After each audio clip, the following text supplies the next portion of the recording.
I heard you talk on another show, and you talked about Ogun Anguntade. Right. So when we're born, just like if I was to draw a parallel, it would be the angels of the Bible or the Quran, right? Everyone is born under the protection of a guardian angel.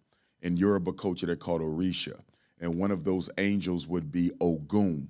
Ogun is the spirit of truth and iron. He's the energy that we call on when it's time to go to war for righteousness' sake. So he's the energy responsible for spiritual warfare when you're battling demons, negativity, evil people, as well as physical warfare out in the general world, such as the protection of the community. So that is the spirit that protects me. My guardian angel is Ogun.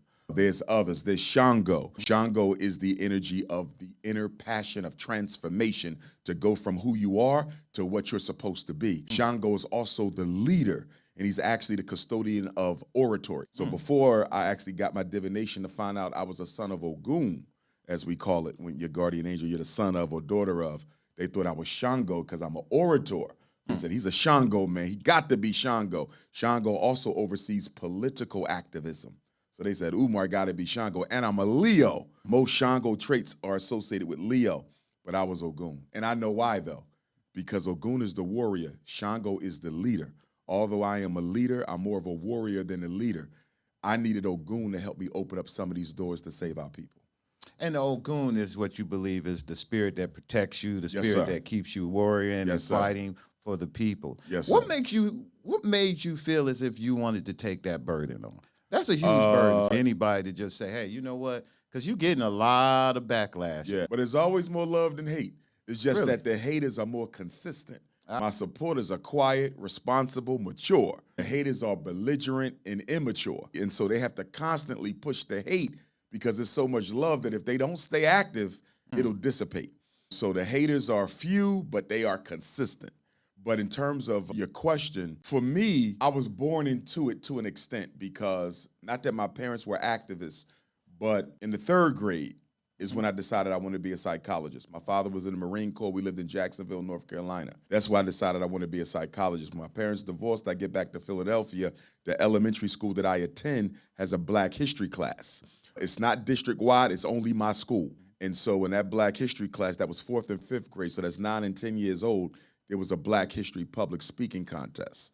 That was my first time in front of a crowd. I still remember it to this day.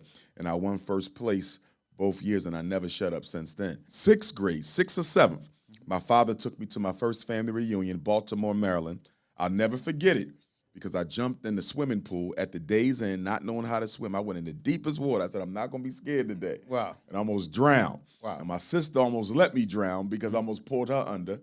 And I saw 2 white breasts. A snow bunny came and saved me. So whoever that snow bunny is, thank you for saving the Prince of Pan-Africanism. I grabbed her breast and she got me out that water. I was just sitting here thinking when you was telling the story, I was like, wonder if it was a white woman who was a white woman who saved me at the pool. Drowned or would he have been saved? So you actually took the help. I grabbed it. Well, you know. Okay. This is pre-adolescent, so you're not even. So you ain't even there yet. I'm not even there yet. Okay, I just saw a life preserver, 2 breasts, and I grabbed it, and she got me out the water. But the irony of that is that same weekend at the first family reunion is when I found out I was related to Frederick Douglass. Really? So we're walking in the back of the church, and there was a display of Frederick Douglass's artifacts, his shoes, his glasses, his coat, his Bible, so forth and so on. And I asked my father, I said, why is all this Frederick Douglass stuff here? And he said, because you're related to him. And I'm like, wow, that just blew me. He said it so matter-of-factly, it didn't seem like it meant much to him.